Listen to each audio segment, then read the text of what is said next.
All right, let's dive right in today. We're talking about something I think a lot of us have probably wondered about. You hit the weights, you're feeling good, you think, okay, time to get the cardio in, but does that actually mess with our gains? Yeah, it's a pretty common thing to tack on that run or bike session after lifting weights. We're trying to be efficient with our time, right? Totally. But are we actually sabotaging our muscle growth? That's exactly what we're looking at today. Could this common practice be hindering those gains? And if so, how much? And what can we do about it? Because whether you're trying to lean down or you just want to improve your overall health or even boost your performance in another activity, combining weights and cardio is something I think a lot of us do. It's super common, for sure. So in this deep dive, we are zeroing in on this. Is this combo a good idea for building muscle? Or are we working against ourselves? Let's break down the science. Sounds good. To start things off, it's really important to understand that cardio and weight training have pretty different goals when we're talking about this scenario. I mean, think about it. Cardio after weights, we're usually talking about calorie burning, right? Improving heart health, maybe boosting endurance. Yeah. Weight training, though, is a completely different animal. It's about stimulating those muscles, making them grow bigger and stronger. Right. It's easy to lump them together as just exercise, but they actually have very distinct purposes. Our muscles respond to them in different ways. Absolutely. And I think one of the most crucial points to understand is that muscle growth itself doesn't actually happen during the workout. It's not like your biceps are ballooning up as you curl that dumbbell. It's more like sending them a signal. Right. Exactly. Think of lifting weights as sending this message to your muscles, saying, hey, you need to adapt and become stronger because I just put you through a lot of stress. The real magic happens afterwards during recovery, when you're resting, eating well, and getting enough sleep. That's when your body actually gets to work repairing those tiny tears in your muscle fibers and building them up stronger and bigger. So it's not about how much you can lift in the gym, but how well you recover outside the gym. Right. That recovery period is like the construction crew coming in after the demolition team. Your weightlifting session has done their job. I like that analogy. So with that in mind, what's the ideal state we want to be in after a weightlifting session if we're trying to maximize those gains? What's happening inside our bodies when everything is primed for muscle growth? One of the most fascinating things is what happens with your nervous system. After a good weightlifting session, you ideally want your body to shift into what's called a parasympathetic state. Okay, break that down for us. Sure. Imagine it like this. When you're lifting weights, you're in a sympathetic state. It's like hitting the gas pedal. You're all amped up, heart rate is elevated, ready for action. Yeah, fight or flight, right. Exactly. But after the workout, you want to switch gears completely. Enter the parasympathetic nervous system. Think of it as hitting the brakes and calling in the repair crew. This rest and digest mode is essential for recovery. It helps slow your heart rate, relax your blood vessels, and just create an overall calm environment where your body can focus on repairing and rebuilding those muscles. So we're moving away from that ready for action feeling and more towards chill and rebuild. Exactly. Okay, so besides our nervous system, what else is going on inside that's helping our muscles grow? Blood flow is another really important factor. When you're resting after lifting, blood flow to the muscles you just worked actually stays elevated for a while. So it's like those muscles are getting priority service. Yeah, think of those muscles as like little construction sites after a weightlifting session. The increased blood flow is like a steady stream of delivery trucks bringing in all the necessary building materials, nutrients, oxygen, hormones. And at the same time, it's hauling away the waste products, all those metabolic byproducts of that intense workout. And this delivery system gets even more efficient when you have a post-workout meal. Uh-huh.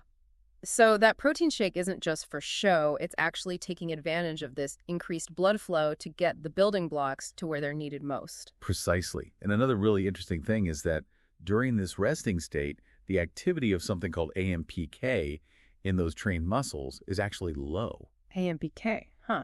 And why is that important? Well, AMPK is an enzyme that plays a role in regulating energy balance in the body. It's kind of like a stop signal for muscle growth. We want to keep its activity down after a workout because it can interfere with another key player called mTOR, which is essentially the go signal for building muscle. Rest helps keep that stop signal quiet in the muscles we just trained so that go signal can do its job. Okay, so low AMPK, high mTOR, that's the recipe for muscle growth. We want the build signals loud and clear and the breakdown signals turned way down. You got it. Got it. What about fatigue? We definitely feel that after lifting weights. How does continued rest help with that? Well, the fatigue you feel after a weightlifting session is actually part of the signal you're sending to your muscles to grow, but only up to a certain point. If you keep adding more fatigue to those already tired muscles without giving them a chance to recover, you can actually hinder that growth process. You've already told them to grow, so you need to let them do their thing without further stressing those specific tissues. It's like telling your muscles to rebuild a wall and then immediately asking them to run a marathon. They're probably not going to prioritize that wall. Exactly. Makes sense. And finally, glycogen. We've heard a lot about the importance of carbs for building muscle. Yeah, glycogen is a type of carbohydrate that's stored in your muscles. It's basically the fuel they use for intense activity. So like the gas in the tank for our muscles? That's a great way to put it. And having good glycogen levels actually supports muscle growth. When you rest after a workout, your body starts to refill those glycogen stores, signaling to your muscles that they have the energy available to support the growth process. Gotcha. So we've painted this picture of what an ideal internal environment looks like after weightlifting. Rest and repair mode activated, targeted blood flow delivering nutrients, the stop growth signals quiet, minimal additional fatigue in those muscles, and glycogen stores starting to refill. Yeah, it's like setting the stage for the muscle building process. But now let's throw a wrench in the works. What happens when we add cardio right after lifting those weights? Now things get interesting.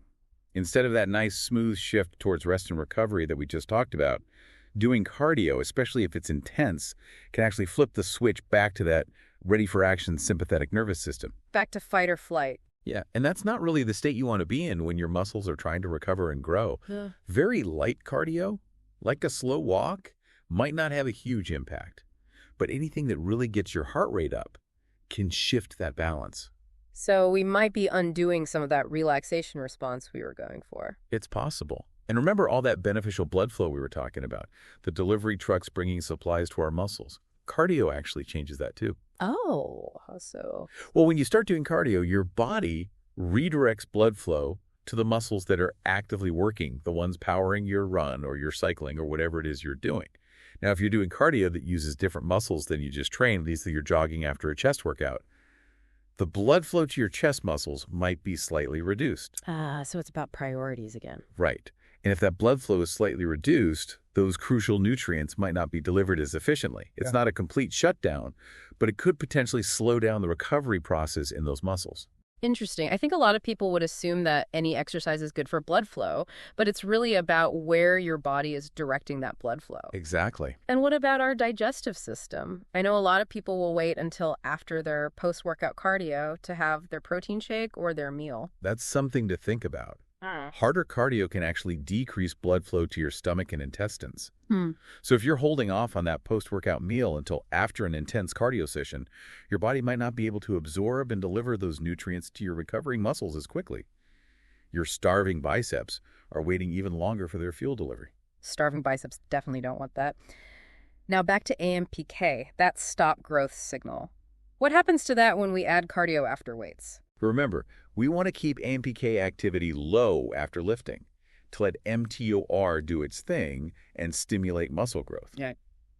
Well, cardio, particularly if you're using the same muscles you just trained, like say you go for a run after leg day, actually tends to activate AMPK in those specific muscles. And when AMPK is active, it can essentially put the brakes on mTOR.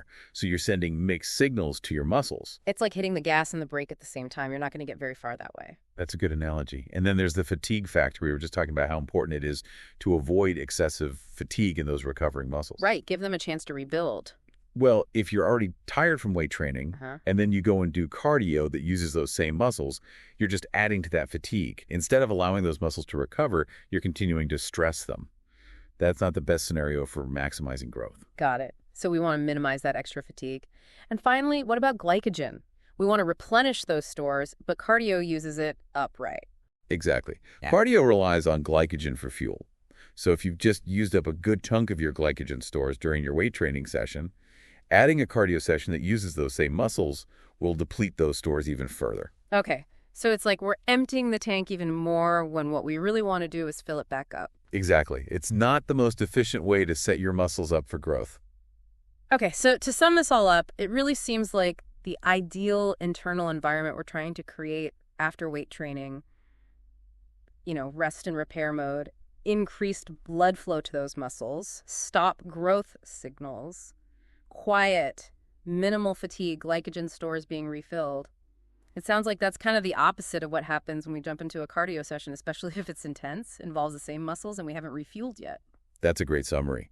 The body's focus after lifting weights needs to be on building up, and intense cardio can introduce factors that shift that focus more towards breaking down, at least diverting some of those resources away from muscle building. So we know there's a potential issue, but how much does this really matter for someone who's just trying to get fit? Are we talking about losing muscle, or is it more nuanced than that? It's a good question. It's very rare that you'd actually lose muscle you've already built by doing cardio after weights. What's more likely is that you might not gain as much muscle as you could have. You're not maximizing your potential. Okay, so not a total setback, but maybe leaving some gains on the table. Right. And it seems like how much this interferes isn't set in stone. It depends on a few things. Can you break that down? Yeah, absolutely. First off, the intensity of your cardio is a major factor. Higher intensity cardio, where you're really pushing yourself, is generally going to have a bigger negative impact on your potential muscle growth compared to something lighter. So sprinting all out versus a leisurely walk. Exactly. And the muscles you use for cardio matter too. If your cardio involves the same muscle groups you just trained, the interference is likely to be greater. We talked about that earlier. Like jogging after leg day versus doing some upper body cardio. What about how long we do cardio for after weights? Yeah, duration is also important. Longer cardio sessions, unsurprisingly, will generally have a bigger effect than shorter ones. It's just about the cumulative impact on those muscles. Glycogen depletion, fatigue, all of that. And finally, and this is a really important one, when you eat matters a lot. If you're delaying or skipping your post-workout meal while you're doing cardio, you're essentially amplifying any negative effects. So if you're going to do cardio after weights, it's probably a good idea to get some nutrients in your system sooner rather than later. Absolutely.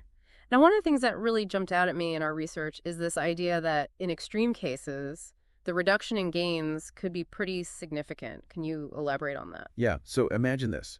You're doing a really intense cardio session for a long time, maybe an hour or more, immediately after a really heavy weightlifting workout, and it involves the same muscles. And on top of that, you're not eating anything afterwards. In those extreme scenarios, you might see a significant reduction in muscle growth. Our research suggests up to 50% in some cases. Wow, that's a pretty big hit. Yeah, but it's important to remember that this is really a worst-case scenario. For most people who are doing more moderate cardio and have a balanced approach, the impact is going to be much smaller. It's good to keep in mind that spectrum of possibilities. Definitely. So for those of us who want to do both weights and cardio, and let's be honest, that's a lot of us, what are some practical things we can do to minimize this interference? There are some really good strategies you can use. First off, prioritizing lower intensity cardio is a big one. Instead of going all out with a high intensity interval training session or really hard run, maybe opt for something like a brisk walk, maybe on an incline to make it a bit more challenging, but keeping it at a moderate pace. So dialing back the intensity. Yeah. Choosing cardio that uses different muscles than what you just trained can also be really helpful. We touched on this earlier, but if you just had a tough leg workout, maybe try some upper body cardio, like an arm bike if you have access to one. Right. Or if you trained your upper body, a walk or a jog is going to have less of an impact on those recovering muscles. So strategically targeting different parts of the body. Exactly. And keeping those post-workout cardio sessions shorter can also be helpful. Aiming for under 30 minutes might be a good rule of thumb. It's about finding that balance where you're still getting the cardiovascular benefits without overly taxing your recovering muscles. Shorter and less intense. Got it. Great. And what about our post-workout nutrition? That's crucial.